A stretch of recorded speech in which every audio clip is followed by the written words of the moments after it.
Hello everyone, welcome to Balkrish Academy. In this video, we will discuss some previous year questions of CSIR NET December 2015. इस video में मैं आपको हर एक question के लिए complete solution with proper explanation provide करूंगी. So let's start with part B, questions first. So question number 1 is the ionic strength of 0.2 molar sodium hydrogen phosphate solution will be. ठीक है. अब देखो, जो ऐसे क्वेश्चंस होते हैं आयनिक स्ट्रेंथ को कैलकुलेट करने वाले, ठीक है, इसकी एक ट्रिक होती है इसको आयनिक स्ट्रेंथ को कैलकुलेट करने के लिए. ठीक है, वो ट्रिक देखिए. इसका सोल्यूशन देखो, जो होते हैं हमारे डाई आइंस, ठीक है, डाई आइंस जैसे कि sodium chloride.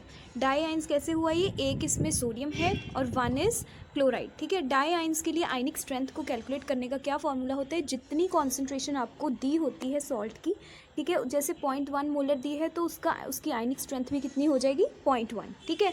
For try ions like calcium chloride, ठीक है, जो हमारा दिया भी हुआ है क्वेश्चन में, sodium hydrogen phosphate, this is also try आइन. जैसे 1 is calcium and 2 is chloride. ठीक है, तो ये है ट्राई आइन. सोडियम हाइड्रोजन फॉस्फेट भी आपका ट्राई आइन था. ठीक है, 2 आइन सोडियम के और 1 आइन आपका हाइड्रोजन फॉस्फेट का. ठीक है, तो ट्राई आइंस के लिए कैलकुलेट करने का क्या फॉर्मूला होता है? 3 मल्टीप्लाई कॉन्सेंट्रेशन ऑफ सॉल्ट. ठीक है, जितनी भी आपकी कॉन्सेंट्रेशन है तो उसको 3 से मल्टीप्लाई कर दो तो आपकी आयनिक स्ट्रेंथ निकल जाएगी. ठीक है. For tetra ions like aluminium hydroxide, ionic strength is equal to 6 multiply concentration of salt. ठीक है, टेट्रा आइंस के लिए 6, डाई आइंस के लिए उतनी ही होगी, जितनी कॉन्सेंट्रेशन है उतनी आयनिक स्ट्रेंथ होगी. For try ions it is 3 multiply concentration of salt. ठीक है, for tetra ions it's 6 multiply concentration of salt. अब ये हमारा क्या है? ये आपका है ट्राई आइन, सॉरी. ठीक है, तो इसको क्या होगा? 3 से मल्टीप्लाई हो जाएगी, 3 मल्टीप्लाई 0.2, तो आंसर कितना आ जाएगा आपका? 0.6. So it's correct answer is 3. Okay, next question is a cell line deficient in salvage pathway for nucleotide biosynthesis was fed with medium containing N15 labeled amino acids. अब देखो, cell line deficient in salvage pathway. पहले हमें ये पता होना चाहिए कि nucleotide biosynthesis जो है वो 2 पाथवे से होती है. एक आपका सैल्वेज पाथवे होता है, ठीक है, और दूसरा आपका होता है डी नोवो पाथवे. अब इस क्वेश्चन में उन्होंने क्लियरली ये बोल दिया कि सैल्वेज पाथवे जो है वो डेफिशिएंट है. ठीक है, इसमें हम सैल्वेज पाथवे के बारे में बात ही नहीं करेंगे. इसका मतलब जो भी न्यूक्लियोटाइड बायोसिंथेसिस होगी वो किस पाथवे से होगी? डी नोवो पाथवे से. ठीक है, सो उन्होंने बोला कि सेल लाइन में से हमने सैल्वेज पाथवे है ही नहीं, ठीक है, न्यूक्लियोटाइड बायोसिंथेसिस के लिए, तो हमने क्या किया, उसमें उन्होंने N15 लेबल्ड अमाइनो एसिड डाले. N15 लेबल्ड अमाइनो एसिड डाले, मतलब कि जो आपका प्यूरिन बनेगा उसमें जो नाइट्रोजन्स हैं, ठीक है, अगर नाइट्रोजन्स अमाइनो एसिड अगर नाइट्रोजन्स जो है वो अमाइनो एसिड बना रहे हैं, ठीक है, नाइट्रोजन एटम को अमाइनो एसिड्स कंट्रीब्यूट कर रहे हैं, दैट मीन्स आपके जो प्यूरिन मॉलिक्यूल्स हैं उसमें नाइट्रोजन्स जो आएंगे वो N15 लेबल्ड ही आएंगे. ठीक है, तो प्यूरिन्स वर दैन एक्सट्रैक्टेड, तो न्यूक्लियोटाइड बायोसिंथेसिस हो गई, उसमें से हमने प्यूरिन्स निकाल लिए. फिर उन्होंने क्वेश्चन में पूछा क्या है कि treatment with which one of the following amino acids is likely to produce N15 labelled purines. ठीक है, कौन से अमाइनो एसिड के साथ ट्रीटमेंट होने के बाद आपके N15 लेबल्ड प्यूरिन्स आएंगे. ठीक है, अब देखो, ये वाली इसमें जो भी इंफॉर्मेशन मैं आपको प्रोवाइड करूँगी, ये क्वेश्चन सेम नहीं आता कभी भी. ठीक है, बट आपकी इन्फॉर्मेशन जो होती है वो हमेशा हर एक ईयर में आपकी किसी ना किसी ईयर में रिपीट हो ही जाती है. ठीक है, सो ये वाला जो टॉपिक है ये बहुत इंपॉर्टेंट है. इसके लिए हमें क्या चीज़ पहले पता होनी चाहिए कि जो आपके देखो जो आपकी प्यूरिन का स्ट्रक्चर होता है, ठीक है, उसमें कौन सा एटम, चाहे वो नाइट्रोजन है चाहे वो कार्बन है, वो कौन आपका कंट्रीब्यूट करता है. ठीक है, उसका सोर्स क्या होता है, उसमें जो रिंग स्ट्रक्चर है आपका, इसमें देखो ये जो नाइट्रोजन है आपका, ये कौन बना रहा है? Aspartic acid. ठीक है, एस्पार्टिक एसिड से आएगा. ये वाले 2 नाइट्रोजन्स जो हैं ये आपके ग्लूटामिन से आएंगे. ये वाला जो नाइट्रोजन है ये आपका ग्लाइसिन से आएगा. ठीक है, अब सारे के सारे इसमें जो नाइट्रोजन्स हैं ये कौन प्रोवाइड कर रहे हैं? Amino acids. ठीक है, इन सब का सोर्स अमाइनो एसिड्स ही है. और अमाइनो एसिड हमने बोला कि हमने सब उनको लेबल किया हुआ था N15. इसका मतलब ये सारे नाइट्रोजन्स जो है N15 आएंगे. ठीक है, तो N15 ये किन किन अमाइनो एसिड से आए? एक तो एस्पार्टिक एसिड, एक ग्लूटामिन, एक ग्लाइसिन. ठीक है, इन तीनों अमाइनो एसिड्स के साथ ट्रीट करवाने के बाद हमारे पास N15 लेबल्ड प्यूरिन बनेंगे. ठीक है, तो क्वेश्चन में उन्होंने क्या पूछा कि कौन से अमाइनो एसिड्स के साथ ट्रीट करने के बाद आपके N15 लेबल्ड प्यूरिन्स बनेंगे, ठीक है। तो तीनों के तीनों अमाइनो एसिड्स के साथ ट्रीट करने के बाद आपके N15 लेबल्ड बनेंगे। सो इसका आंसर जो है वो 1 भी आ सकता है, 2 भी आ सकता है, 3 भी आ सकता है, ठीक है। अब क्वेश्चन आंसर जो होता है वो तो एक ऑप्शन चूज़ करना होता है, ठीक है, बट आपकी आंसर की में कभी कभी क्वेश्चन की फॉर्मेशन वो ऐसे हो जाती है, ठीक है। तो आंसर की में इसकी जो ऑफिशियल आंसर की है उसमें क्या दिया हुआ है कि 1 भी इसका, अगर किसी ने 1 टिक किया हो वो भी करेक्ट है, 2 भी और 3 भी, ठीक है। इसमें 1, 2 और 3 कोई भी आपका आप मार्क कर सकते थे, ठीक है। तीनों के तीनों ऑप्शंस जो हैं वो आपके करेक्ट हैं। फोर्थ वाला जो है ये इनकरेक्ट ऑप्शन है, right. Question is, enzymes accelerate a reaction by which one of the following strategies? enzymes के लिए मैंने एक अलग से वीडियो भी बनाई है, ठीक है, उसमें भी मैंने इस क्वेश्चन को एक्सप्लेन किया था। एंजाइम्स जो होते हैं वो रिएक्शन को कैसे एक्सेलरेट करते हैं? Bye lowering the activation energy, ठीक है। ट्रांजिशन स्टेट तक पहुंचने के लिए देखो ये जो है this is energy profile diagram, ठीक है। ये है आपका सबस्ट्रेट और ये है आपका प्रोडक्ट। तो सबस्ट्रेट को प्रोडक्ट में कन्वर्ट होने के लिए सबसे पहले ट्रांजिशन स्टेट तक पहुंचना पड़ता है, ठीक है। उसे कुछ एनर्जी चाहिए, कुछ पुराने बॉन्ड्स को ब्रेक करने के लिए, न्यू बॉन्ड्स को बनाने के लिए, ठीक है। उस एनर्जी जो एनर्जी चाहिए, ठीक है, उस जो हाई एनर्जी स्टेट होती है उसको ट्रांजिशन स्टेट बोलते हैं, ठीक है। यहाँ तक पहुँचने के लिए जो एनर्जी चाहिए उस एनर्जी को हम बोलेंगे एक्टिवेशन एनर्जी, ठीक है। सो अगर एंजाइम अनकैटलाइज्ड रिएक्शन है जो, ठीक है, ये है आपकी विदाउट एंजाइम रिएक्शन, ठीक है, ये है आपकी with enzyme reaction. So without enzyme देखो इसको इतनी एक्टिवेशन एनर्जी चाहिए, ठीक है। अगर हमने एंजाइम ऐड कर दिया तो कितनी एक्टिवेशन एनर्जी चाहिए, यहाँ पे देखो इतनी। सो एंजाइम का काम क्या होता है? एक्टिवेशन एनर्जी को कम करना, ठीक है। ट्रांजिशन स्टेट बनाने के लिए एक्टिवेशन एनर्जी को कम कर देता है एंजाइम। सो इससे क्या होता है, जो रिएक्शन है वो फास्ट हो जाती है, ठीक है। सो इसका आंसर क्या आएगा? Decreasing energy required to form transition state. So this is right option. बाकी हम एक बार रीड कर लेंगे। Increasing kinetic energy of substrate. देखो जब भी जो भी एंजाइम कैटालाइज्ड रिएक्शंस होती हैं, ठीक है, उसमें एंजाइम जो होता है वो कभी भी फ्री एनर्जी को या काइनेटिक एनर्जी को या एंट्रोपी को वो कभी भी चेंज नहीं करेगा, ठीक है। ना ही वो इक्विलिब्रियम स्टेट को चेंज करेगा, वो सिर्फ और सिर्फ एक्टिवेशन एनर्जी को लो करता है एंड रिएक्शन को स्पीड अप करता है, ठीक है। सो दिस इज़ रॉन्ग ऑप्शन। इसमें क्या है? Increasing free energy, this is also wrong. Increasing the turnover number of enzyme, it is also wrong, ठीक है। एंजाइम जो होते हैं वो डिक्रीज करते हैं एनर्जी को, लो करते हैं एक्टिवेशन एनर्जी को required to form transition state. Fine. Next is coupling of reaction centres of oxidative phosphorylation is achieved by which one of the following strategy. अब देखो कपलिंग होनी है, ठीक है, reaction centres of oxidative phosphorylation. ये क्या है? इलेक्ट्रॉन ट्रांसपोर्ट चेन होती है ऑक्सीडेटिव फॉस्फोराइलेशन, ठीक है। इलेक्ट्रॉन ट्रांसपोर्ट चेन में देखो कपलिंग है, सारे के सारे जो कॉम्प्लेक्सेस हैं, complex 1, complex 2, complex 3 and complex 4, ये कपल्ड होते हैं, ठीक है। सारे एक साथ काम करते हैं, ठीक है। इलेक्ट्रॉन्स को इसमें क्या होता है? इलेक्ट्रॉन्स जो है वो ट्रांसफ़र होते हैं, ठीक है, और हाइड्रोजन की पंपिंग होती है। अब उन्होंने बोला कि कपलिंग जो है वो रिएक्शन सेंटर्स की वो कैसे होती है, ठीक है। कपलिंग कपल कौन करेगा इन सारे कॉम्प्लेक्सेस को? जो बीच में उसके इलेक्ट्रॉन कैरियर्स होंगे, ठीक है। अब देखो जैसे यहाँ पे क्या है आपका Q, यहाँ पे क्या है आपका साइटोक्रोम C, ठीक है। तो ये जो इलेक्ट्रॉन कैरियर्स होते हैं साइटोक्रोम C एंड यूबिक्विनोन, Q क्या होता है आपका? यूबिक्विनोन, ठीक है, और साइटोक्रोम C, ये दो जो होते हैं ये रिस्पॉन्सिबल होते हैं कपलिंग के लिए। ऑप्शंस देखेंगे। Making a complex of all 4 reaction centres, no. Locating all 4 complexes in inner membrane, सारे इनर मेम्ब्रेन में प्रेजेंट है, इससे कपलिंग नहीं होगी। कपलिंग किससे होती है? यूबिक्विनोन्स एंड साइटोक्रोम C, ठीक है। So it's correct option is 3, ubiquinones and cytochrome C। Next is the genome of bacterium is composed of single DNA molecule which is 10⁻⁹ base pair long, ठीक है। अब देखो एक जीनोम है बैक्टीरियम का, ठीक है, उसके पास सिंगल DNA मॉलिक्यूल है, ठीक है, सिंगल DNA मॉलिक्यूल है जो कि जिसकी लेंथ कितनी है? 10⁻⁹ बेस पेयर लॉन्ग, ठीक है। How many moles of genomic DNA is present in bacterium? Avogadro number is given. So उन्होंने इसमें पूछा क्या है कि जीनोमिक DNA के कितने नंबर ऑफ मोल्स प्रेजेंट हैं, ठीक है। तो नंबर ऑफ मोल्स कैलकुलेट करने का क्या फॉर्मूला होता है? Let's see. Number of moles हम कैसे कैलकुलेट करते हैं, जितने नंबर ऑफ मॉलिक्यूल्स हैं डिवाइडेड बाय एवोगैड्रो नंबर, ठीक है। अब हमारे पास नंबर ऑफ मॉलिक्यूल्स कितने हैं, सिंगल डीएनए मॉलिक्यूल, ठीक है, डीएनए मॉलिक्यूल्स कितने हैं, सिर्फ 1, डीएनए मॉलिक्यूल इज़ 1। सो ये जो दिया हुआ है इसकी लेंथ, तो नंबर ऑफ मोल्स कैलकुलेट करने के लिए हमें लेंथ की रिक्वायरमेंट नहीं होती कि कितने बेस पेयर लॉन्ग है, हमें चाहिए सिर्फ number of molecules and Avogadro number. Number of molecule है आपका 1 and Avogadro number is given 6 × 10⁻23। Avogadro number ज़रूरी नहीं है कि आपका गिवन ही हो, ठीक है, इसकी जो वैल्यू है वो आपको लर्न करनी पड़ेगी, मेमोराइज करनी पड़ेगी। So it's answer will B 1/6 × 10⁻23, ठीक है। So it's correct answer is 1।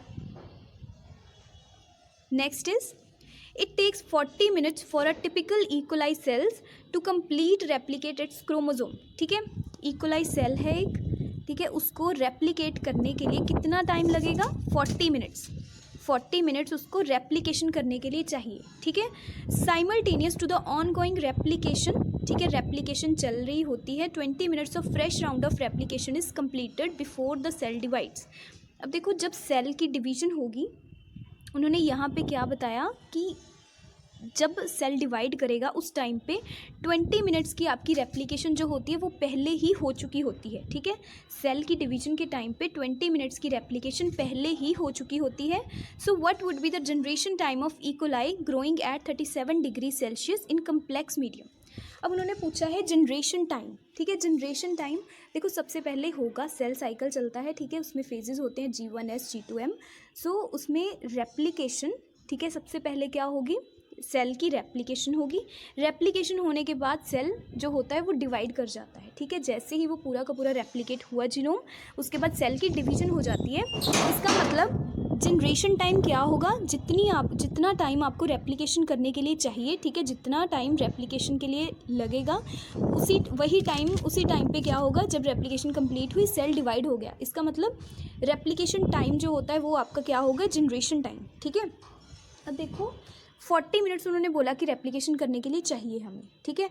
तो अगर तो ये 20 मिनट्स वाला ना दिया होता तो इसका मतलब उसका जनरेशन टाइम कितना होता है, इक्वलाई का 40 मिनट्स, ठीक है, क्योंकि 40 मिनट्स में रेप्लिकेशन हुई, उसके बाद सेल डिवाइड हो गया। बट इन दिस केस उन्होंने क्या बोला है, देखो ये है आपका सेल, ठीक है, ये डिवाइड करेगा 2 में और ये फर्दर डिवाइड करेगा, ठीक है। अब देखो क्या है, जब मान लो यहाँ पे आपकी डिवीज़न होनी है, ठीक है, सेल डिवाइड करता है, इस टाइम तक 20 मिनट्स की आपकी रेप्लिकेशन जो है वो पहले से ही हो चुकी है, ठीक है। डिवीज़न के टाइम पे 20 मिनट्स की रेप्लिकेशन पहले से ही कंप्लीट हो चुकी है, तो टोटल टाइम उसको चाहिए 40 मिनट्स। तो इसका मतलब और उसको कितना टाइम चाहिए डिवाइड होने के लिए, 20 मिनट्स। इसका मतलब 20 मिनट्स और चाहिए रेप्लिकेशन फुल कंप्लीट करने के लिए, तो टोटल हो गया आपका 40, ठीक है। तो 20 मिनट्स आपका क्या हो गया फिर, जनरेशन टाइम, ठीक है, क्योंकि सेल डिवीजन के टाइम पे 20 मिनट्स की रेप्लिकेशन पहले ही हो रखी है, सिर्फ और 20 मिनट्स चाहिए फुल रेप्लिकेशन करने के लिए, तो उस टाइम पे आपका सेल डिवाइड हो जाएगा, ठीक है। तो आपका होगा जनरेशन टाइम कितना, 20 मिनट्स। अब ये चीज़ क्यों होती है, ठीक है, यहाँ पे भी देखो, अब यहाँ पे डिवाइड होना है तो 20 मिनट्स की आपकी पहले ही हो चुकी, इसके बाद और 20 मिनट्स चाहिए, जिसके बाद ये फिर से डिवाइड कर लेगा, तो जनरेशन टाइम हो गया आपका 20 मिनट्स। अब ऐसा क्यों होता है, क्योंकि आपका प्रोकैरियोटिक जो रेप्लिकेशन होती है वो बाई डायरेक्शनल होती है, ठीक है। ये जो जीनोम है आपका, ठीक है, सर्कुलर जीनोम होता है बैक्टीरियम का, तो इसका ओरिजिन ऑफ रेप्लिकेशन यहाँ पे है, तो इस साइड से भी वो रेप्लिकेट करना स्टार्ट कर देता है और इस साइड से भी रेप्लिकेशन करना स्टार्ट कर देता है, ठीक है। सो हाफ टाइम में आपका क्या है, रेप्लिकेशन जो कंप्लीट हो जाती है, ठीक है। सो इसका आंसर क्या आएगा, 20 मिनट्स, ठीक है। 40 मिनट्स उसका रेप्लिकेशन टाइम था, 20 मिनट्स की पहले से ही हो जाती है डिवीजन के टाइम तक, 20 और चाहिए फुल कंप्लीट करने के लिए, तो जनरेशन टाइम उसका क्या हो गया, 20 मिनट्स, ठीक है। जनरेशन टाइम मतलब कितनी देर में और जो सेल है वो डिवाइड कर लेगा और नेक्स्ट जनरेशन कितने टाइम तक आती है, ठीक है। So its generation time will be 20 minutes. Next is glycophorin having one highly hydrophobic domain is able to span a phospholipid bilayer membrane only. अब देखो ग्लाइकोफोरिन है, ठीक है, ग्लाइकोफोरिन क्या है, इसके पास सिर्फ एक हाइड्रोफोबिक डोमेन है, ठीक है, और उसने फॉस्फोलिपिड बाइलेयर से स्पैन करना है, वो कितने टाइम स्पैन करेगी, ठीक है। मान लो दिस इज़ लिपिड बाइलेयर, ठीक है, ये आपकी लिपिड बाइलेयर है, ठीक है। अब इसमें क्या करना है, ग्लाइकोफोरिन ने स्पैन करना है। अब इसके पास सिर्फ एक हाइड्रोफोबिक डोमेन है। ये जो आपकी लिपिड बाइलेयर होती है इसका नेचर क्या होता है, हाइड्रोफोबिक, ठीक है। ये हाईली हाइड्रोफोबिक होती है। सो लाइक डिजॉल्व्स लाइक तो हमने पढ़ा ही हुआ है, ठीक है। सो इसमें से पास करने के लिए हाइड्रोफोबिक डोमेन ही होनी चाहिए, तब सिर्फ हाइड्रोफोबिक मॉलिक्यूल्स जो होते हैं वो इसमें से पास कर सकते हैं, हाइड्रोफिलिक जो होते हैं वो पास नहीं कर सकते, ठीक है। अब ग्लाइकोफोरिन के पास सिर्फ एक हाइड्रोफोबिक डोमेन है, तो इसका मतलब ये कितनी बारी कितने टाइम्स पास कर सकती है, सिर्फ 1 टाइम, ठीक है। इज एबल टू स्पैन, ये स्पैन कितने टाइम्स करेगी, ओनली वंस। ग्लाइकोफोरिन सिर्फ एक बारी स्पैन करेगी, ठीक है। Next is given below are events in cell cycle. First is phosphorylation of lamin ABC. Second is phosphorylation of retinoblastoma C. Polyubiquitination of securin. Next is association of inner nuclear membrane proteins and nuclear pore complex proteins with chromosomes. Which one of the following reflects the correct sequence of events in mammalian cycle? देखो, इसके लिए आपको cell cycle के बारे में knowledge होनी चाहिए, ठीक है। आपने प्रॉपर सेल साइकिल पढ़ा होना चाहिए, तभी आप इनको करेक्ट सीक्वेंस में अरेंज कर पाओगे, ठीक है। एक बारी मैं आपको ओवरव्यू दे देती हूँ इसमें कि कौन सा इवेंट किस सेल साइकिल में होता है। देखो, सबसे पहले आपका होता है G1, ठीक है, G1 फेज। G1 के बाद आपका होता है S, नेक्स्ट इज G2, उसके बाद M, ठीक है। ये वाला आपका रेप्लिकेशन फेज होता है, ये वाला आपका सेल डिवीजन फेज होता है, ठीक है। देखो, जो ए वाला है फॉस्फोराइलेशन ऑफ लैमिन ABC, ठीक है, ये वाला जो इवेंट है ये कब होता है, जब G2 से M में जाने वाला होता है आपका सेल साइकिल, ठीक है। जब G2 से M में जाएगा तब ये वाली आपका इवेंट होता है phosphorylation of lamin. Next is phosphorylation of retinoblastoma, ठीक है। रेटिनोब्लास्टोमा वाला है ये कब होता है, जब G1 से S में जाएगा, ठीक है। ये वाला G2 से M में जाएगा, ये वाला B वाला इवेंट कब होगा, जब G1 से S में जाना होता है, ठीक है, तब फॉस्फोराइलेशन ऑफ रेटिनोब्लास्टोमा होता है। नेक्स्ट इज पॉलीयूबिक्यूटिनेशन ऑफ सेक्योरिन, ये आपका माइटोसिस फेज में होता है, ठीक है, सेल डिवीजन फेज में, और किस में, एना फेज में, ठीक है। एना फेज में ये वाला होता है पॉलीयूबिक्यूटिनेशन ऑफ सेक्योरिन, ठीक है, M में होगा ये, M के एना फेज में। अब देखो G2M, सबसे पहले इनमें से कौन सा होगा, G1M, G1 to S, ठीक है। उसके बाद होगा G2 to M, उसके बाद होगा M। अब देखो सीक्वेंस क्या बनेगी, सबसे पहले ये वाला S वाला, ठीक है, B, तो सबसे पहले आपका आएगा B, ठीक है। इन दोनों में से कोई आंसर हो सकता है। नेक्स्ट G2 to M, ठीक है, ये वाला C वाले से पहले होगा, सो सेकेंड आपका आएगा ये। नेक्स्ट आएगा A, next is polyubiquitination of securin, third number पे आपका ये आएगा C। नेक्स्ट इज, अब एक ही रह गया D, ठीक है, ये वाला आपका लास्ट में होता है association of inner nuclear membrane proteins and nuclear pore complex proteins with chromosome. So it's correct answer is 4। Next is which one of the following chemicals is a DNA इंटरकेलेटर, ठीक है। It's a memory based question. इसमें हमें ये जो सारे आपके हैं ये क्या है, केमिकल म्यूटाजेंस, ठीक है, जो DNA में म्यूटेशन कॉज करते हैं, ये सारे आपके म्यूटाजेंस हैं, ठीक है। अब इनमें से DNA इंटरकेलेटर कौन सा है, देखो,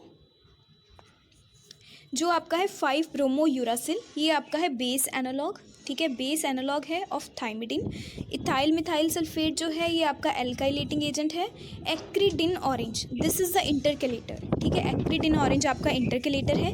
और यूवी तो हमें पता ही है कि it is a radiation, it is not a chemical. So कुछ इसका करेक्ट आंसर क्या होगा, इंटरकेलेटर एक्रीडिन ऑरेंज, ठीक है। कुछ और भी DNA इंटरकेलेटर्स होते हैं इंपॉर्टेंट वाले, वो क्या है, ethidium bromide, actinomycin D, proflavine, ठीक है। इन सबको आपने मेमोराइज करना है क्योंकि it's a very important. So next is an antibiotic that resembles 3' end of charged tRNA molecule, जो चार्ज्ड tRNA मॉलिक्यूल के 3' एंड से रिजेंबल करती है, वो कौन सी एंटीबायोटिक होती है। देखो, इनमें से कौन सी होती है, प्यूरोमाइसिन, ठीक है। प्यूरोमाइसिन का स्ट्रक्चर जो है वो tRNA से बहुत ज़्यादा रिजेंबल करता है। देखो, इसका स्ट्रक्चर भी मैंने इसमें दिया हुआ है, देखो इसका comparison, this is tRNA and this is puromycin. ये जो ब्रैकेट वाले हैं इनमें आपके डिफरेंसेस होते हैं, बाकी ऑलमोस्ट स्ट्रक्चर देखो कितना सिमिलर है इन दोनों का स्ट्रक्चर, एक इसमें डिफरेंस होता है, ठीक है, और एक इस पोजीशन पे डिफरेंसेस होते हैं और एक इस पोजीशन पे डिफरेंसेस हैं। बाकी देखो रिजेंबल कितनी ज़्यादा रिजेंबलेंस है टीआरएनए और प्यूरोमाइसिन के स्ट्रक्चर में, ठीक है। इसी रिजेंबलेंस के कारण जो प्यूरोमाइसिन होता है ये एक इनहिबिटर की तरह एक्ट करता है, ठीक है। So it's correct answer is puromycin. Next is alpha amanitin is a fungal toxin which inhibits eukaryotic RNA polymerases, ठीक है। अल्फा एमेनिटिन क्या है? फंगल टॉक्सिन है जो कि यूकैरियोटिक आरएनए पॉलीमरेसिस को इनहिबिट करती है। तो 3 eukaryotic RNA polymerases show differential sensitivity to this toxin, ठीक है। ये डिफरेंट हर एक जो तीनों तरह के पॉलीमरेसिस हैं, ठीक है, इनकी अलग अलग सेंसिटिविटी होती है टॉक्सिन के लिए। Which one of the following order is correct in respect of sensitivity towards alpha amanitin, ठीक है। अल्फा एमेनिटिन के लिए हमने सेंसिटिविटी ऑर्डर देखना है। सबसे ज़्यादा सेंसिटिव कौन होगा? देखो जो आपका पॉलीमरेस 1 है, so polymerase 1 is very resistant, polymerase 2 is very sensitive while polymerase 3 is moderately sensitive and species specific। so सबसे ज़्यादा जिसकी सेंसिटिविटी होगी वो किसकी होगी? polymerase 2 की। तो उससे कम किसकी होगी? polymerase 3 की, ठीक है। Then polymerase 1 is highly resistant, so correct order will be polymerase 2, then 3, then is 1, so its correct answer will be second। next is in eukaryotic replication helicase loading occurs at all replicators during। देखो helicase loading जो होती है, पहली बात G1, ठीक है, G1 के बाद S, then G2, then is M, right. ये फेजेस होते हैं। तो रेप्लिकेशन जो होती है वो किस में होती है? S फेज़ में।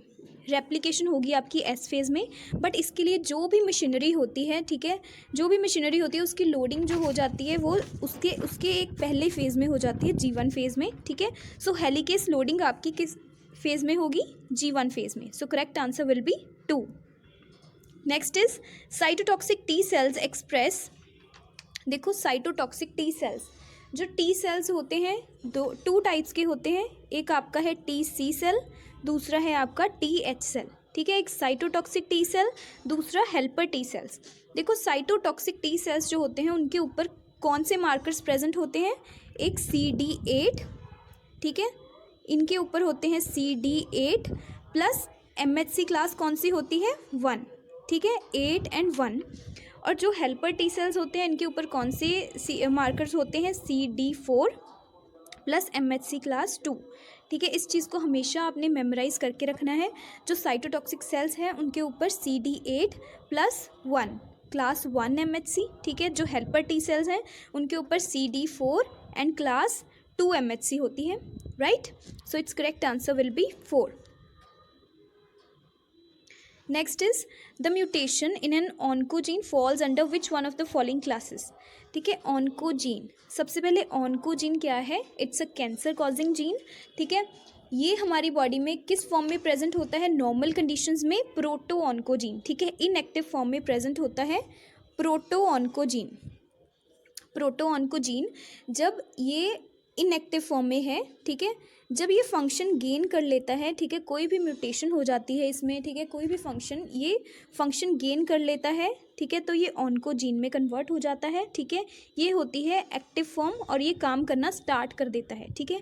अब देखो ऐसी म्यूटेशन जो फंक्शन गेन, यहाँ पे फंक्शन नहीं हो रहा था, यहाँ पे फंक्शन हो रहा है, ठीक है, तो फंक्शन के गेन होने से म्यूटेशन हुई है, ठीक है। ऐसी म्यूटेशन जिसमें फंक्शन गेन हो जाए, ठीक है, फंक्शन करना स्टार्ट कर दे, उस टाइप की म्यूटेशन को हम क्या बोलेंगे? Gain of function. So correct answer will B 3। Oncogene की म्यूटेशन कौन सी म्यूटेशन होती है? Gain of function mutation, fine.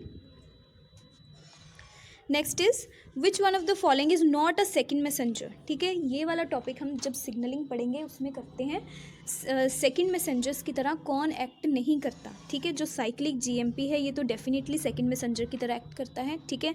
जो आपका डाईएसाइल ग्लिसरॉल है ये भी सेकेंड मैसेंजर की तरह एक्ट करता है। इनोसिटोल ट्राईफॉस्फेट्स ये भी सेकेंड मैसेंजर की तरह एक्ट करता है, ठीक है। फॉस्फोलाइपेज C पाथवे में ये इन्वॉल्व होते हैं। और ये वाला आपका ये भी आपका सेकेंड मैसेंजर की तरह एक्ट करता है। जो फॉस्फोटिडाइल इनोसिटोल है ये आपका सेकेंड मैसेंजर की तरह एक्ट नहीं करता, ठीक है। So it is correct answer phosphatidyl inositol. Next is in chick development of wing feather, thigh feather and claws. ठीक है, देखो चिक में विंग फेदर्स की, थाई फेदर्स की और क्लॉज की डेवलपमेंट होनी है। It depends on epithelial specificity. ठीक है, अब ये डिपेंड किसके ऊपर करती है, एपिथेलियल स्पेसिफिसिटी के ऊपर। conferred by induction from mesenchymal components from different sources of dermines, this may be attributed to। ठीक है, ये प्रोसेस होता है डेवलपमेंटल बायोलॉजी में, इसको हम स्टडी करते हैं। सो देखो इसको इस क्वेश्चन को समझने के लिए हमें इस एक्सपेरिमेंट के बारे में पता होना चाहिए। देखो ये है आपका विंग एपिडर्मल एपिथेलियम। ठीक है, ये आपका विंग एपिडर्मल एपिथेलियम है। ठीक है, इसको हमने किससे इंटरेक्ट करवाना है, डर्मल मीजेनकाइम से। ठीक है, मीजेनकाइम से हम इसको इंटरेक्ट करवाएंगे। अगर हम विंग का, ये हमने एपिडर्मल एपिथेलियम लिया है सिर्फ विंग का। ठीक है, इसमें हमने किससे इंटरेक्ट करवाया, जब हमने विंग के डर्मल मीजेनकाइम से इंटरेक्ट करवाया तो देखो विंग फेदर बना। अगर हमने थाई वाले मीजेनकाइम से इसको इंटरेक्ट करवाया तो थाई फेदर बना। ठीक है, अगर फुट वाले से कराया तो स्केल्स क्लॉ बने। मतलब कि जो भी आपका बन रहा है, ठीक है, वो किसके ऊपर डिपेंड कर रहा है, जो मीजेनकाइम का, डर्मल मीजेनकाइम का सोर्स है। ठीक है, मतलब कि जो भी मीजेनकाइम का सोर्स है वो इसके साथ एपिडर्मल एपिथेलियम के साथ इंटरेक्ट करके इसको इंड्यूस करता है। ठीक है, स्पेसिफिक इंडक्शन होती है और वही वाला आपका जो बनेगा ऑर्गन वही बनेगा जो जहाँ से हमने डर्मल मीजेनकाइम को लिया है। ठीक है, तो इस प्रोसेस को हम क्या बोलते हैं, रीजनल स्पेसिफिकेशन। ठीक है, द ओरिजिनल सोर्स ऑफ मीजेनकाइम, ये जो सोर्स होता है मीजेनकाइम का, determines the type of cutaneous structure. ठीक है, ये जो क्यूटेनियस स्ट्रक्चर बनने हैं यही डिटर्मिन करेगा कि कौन सा स्ट्रक्चर बनेगा, made by epidermal epithelium. Fine, इस चीज़ को हम क्या बोलते हैं, रीजनल स्पेसिफिकेशन। तो क्वेश्चन में देखो क्या दिया हुआ था कि ये जो wing, thigh, feather and claws की डेवलपमेंट है वो किसके ऊपर डिपेंड करेगी, एपिथेलियल स्पेसिफिसिटी से। वो स्पेसिफिसिटी कहाँ से आएगी, induction from mesenchymal components from different sources of dermis. ठीक है, तो डर्मिन के डिफरेंट सोर्सेज से, जहाँ से हमने सोर्स उसका मीजेनकाइम का लिया है वही वाला उसको इंड्यूस करेगा, जिसकी वजह से स्पेसिफिसिटी आएगी और वो स्पेसिफिक एक ऑर्गन बनाएगा। तो इस प्रोसेस को हम क्या बोलते हैं, regional specificity of induction. Fine, so it's correct answer would be second. Next is alveolar cells of lung arise from which one of the following layer. देखो एल्वियोलर सेल्स बहुत सारे जो होते हैं आपकी, एक्टोडर्म है, एंडोडर्म है, ठीक है, मीजोडर्म है। इन सब के अपने अपने ऑर्गन्स है कि एक्टोडर्म ने कौन कौन से ऑर्गन्स बनाने हैं, एंडोडर्म ने कौन से और मीजोडर्म ने कौन से ऑर्गन्स बनाने हैं। ठीक है, ये जो सारे ऑर्गन्स हैं इनकी लिस्ट मैंने दे रखी है, ये आपको बहुत इंपॉर्टेंट होता है। ठीक है, बहुत बारी ये क्वेश्चन रिपीट हुआ है, ऑर्गन दे देते हैं और पूछते हैं कि ये कौन सी लेयर से बना है, एक्टो, एंडो या मीजो। ठीक है, तो ये आपको सारे मेमोराइज करने पड़ेंगे। जो आपका एल्वियोलर सेल है, एल्वियोलर सेल्स लंग्स के, वो किससे बनते हैं, एंडोडर्म से। ठीक है, so it's correct option is 2। देखो इसमें एंडोडर्म में क्या है, epithelial linings of respiratory system. जो रेस्पिरेटरी सिस्टम की लाइनिंग्स होती हैं वो किससे बनेंगी, सारी एंडोडर्म से बनती हैं। ठीक है, so it's correct option is 2। Next is migration of individual cells from surface into embryos interior. ठीक है, इंडिविजुअल सेल्स जब एम्ब्रियो के अंदर सरफेस से माइग्रेट करते हैं उस चीज़ को हम क्या बोलेंगे। देखो ये कुछ प्रोसेसेस होते हैं, वेरी वेरी इंपॉर्टेंट। ठीक है, इसमें से भी बहुत बारी क्वेश्चन रिपीट हुआ है और भी प्रीवियस ईयर्स में। ठीक है, देखो आपकी इनवेजिनेशन क्या चीज़ है, इनवेजिनेशन क्या है, अंदर को जब इनफोल्डिंग हो जाती है आपकी सेल शीट की इनटू द एम्ब्रियो। ठीक है, it is called invagination. Next is involution. Involution क्या होती है, आपकी जो शीट है वो अंदर को ऐसे टर्न होनी स्टार्ट हो जाती है। देखो अंदर को टर्न होनी स्टार्ट हो जाती है। ठीक है, मतलब कि स्प्रेडिंग होती है आपकी शीट की। ठीक है, थिनिंग होती है सरफेस की। Next is इनग्रेशन। इनग्रेशन क्या है, जब इंडिविजुअल सेल्स, जो आपके मान लो ये आपके सेल्स हैं, ठीक है, सेल्स, यहाँ से सेल्स ही माइग्रेट करने स्टार्ट हो जाएं। ठीक है, इंडिविजुअल सेल्स ही माइग्रेट करने स्टार्ट हो जाएं तो इस चीज़ को हम क्या बोलेंगे, इनग्रेशन। ठीक है, डीलैमिनेशन क्या है, splitting of one sheet into 2। ठीक है, डीलैमिनेशन। Next is एपिबोलाई। एपिबोलाई क्या है, expansion of one sheet over other sales, expand होनी स्टार्ट हो जाएगी शीट्स। अब देखो आपकी क्या है इनग्रेशन। इनग्रेशन क्या थी कि इंडिविजुअल सेल्स जो है वो माइग्रेट करने स्टार्ट होते हैं, ठीक है, उस चीज़ को इनग्रेशन बोलते हैं। इन्वोल्यूशन क्या है आपकी, जब ये शीट जो है वो ऐसे को स्प्रेड होनी स्टार्ट हो जाती है अंदर को, ठीक है। इन्वेजिनेशन सिंपली फोल्डिंग होती है आपकी इन्वेजिनेशन। डीलैमिनेशन क्या है, डीलैमिनेशन है आपकी कि स्प्लिट हो जाती है शीट, पूरी की पूरी शीट ही दो में स्प्लिट हो जाती है, that is called delamination. So it's correct answer will be 1. Migration of individual cells from surface into the embryo's interior is termed as ingression. Next is floral organ development is controlled by overlapping expression of A class, B class and C class genes. देखो ये वाला जो topic है floral jeans के ऊपर बहुत बारी question repeat हुआ है। ए क्लास, बी क्लास, सी क्लास जीन्स, ठीक है, इसके बारे में आपको पहले पता होना चाहिए कि कौन से A B C class genes होते हैं और ये कौन कौन से ऑर्गन को कंट्रोल करते हैं, ठीक है। In an Arabidopsis mutant the flowers had sepals, sepals, carpels, carpels. देखो ये वाला आपका फ्लावर का फिनोटाइप आया in the 4 whorls. Mutation in which one of the following is the cause of mutant phenotype. अब इसमें ये जो एबनॉर्मलिटी आई है यहाँ पे वो किस जीन, किस क्लास जीन में म्यूटेशन होने के कारण आई है, ये उन्होंने पूछा है। अब देखो ये आपके होते हैं 4 whorls, sepals, petals, stamen and carpel, ठीक है। सेपल्स एंड पेटल्स को कंट्रोल्स कौन करते हैं, क्लास ए जीन, ठीक है। सेपल्स एंड पेटल्स को क्लास ए जीन्स कंट्रोल करते हैं। पेटल्स एंड स्टेमन्स को क्लास बी जीन, कार्पल्स को स्टेमन एंड कार्पल को क्लास सी जीन्स, ठीक है। मीन्स सेपल जो होता है वो सिर्फ ए जीन के कारण होता है, ठीक है। पेटल्स को कौन करते हैं, ए जीन भी और बी जीन भी, स्टेमन को बी भी और सी भी, ठीक है। कार्पल को सिर्फ सी जीन कंट्रोल करेगा। अब देखो फिनोटाइप आना चाहिए क्या, sepal, petal, stamen and carpel, ठीक है, बट इसकी जगह पे आया क्या, क्वेश्चन में क्या दिया हुआ है, सेपल, सेपल, कार्पल, कार्पल, ठीक है। सेपल, सेपल, कार्पल, कार्पल, ये वाला फिनोटाइप आया आपका, ठीक है। देखो ये वाला तो आपका नॉर्मल है, ये वाला नॉर्मल है, ये वाला नॉर्मल है। अब नॉर्मेलिटी किस में आई है, इसमें सेपल्स एंड कार्पल्स में, ठीक है। इसका मतलब देखो इसको कौन कंट्रोल करता है, ए बी जीन, और इसको कौन कंट्रोल करता है, बी सी जीन, ठीक है। अब देखो ए जीन में प्रॉब्लम नहीं हो सकती थी, अगर इसमें होती तो सेपल्स भी नहीं बनने थे, ठीक है। ऐसे ही सेम सी जीन में भी प्रॉब्लम नहीं हो सकती क्योंकि अगर इसमें म्यूटेशन होती तो कार्पल भी नहीं बनता, ठीक है। तो इसका मतलब इन दोनों का सेम जीन कौन सा है, बी, ठीक है। इसका मतलब जो एबनॉर्मेलिटी होगी, जो म्यूटेशन होगी वो किस क्लास जीन में होगी, क्लास बी जीन में, ठीक है। So its answer will be B class gene alone. Its answer will be second. Okay. Next video में जो पार्ट बी के क्वेश्चंस रह गए हैं वो हम डिस्कस कर लेंगे। Fine, thank you so much for watching this video. Stay tune to my channel.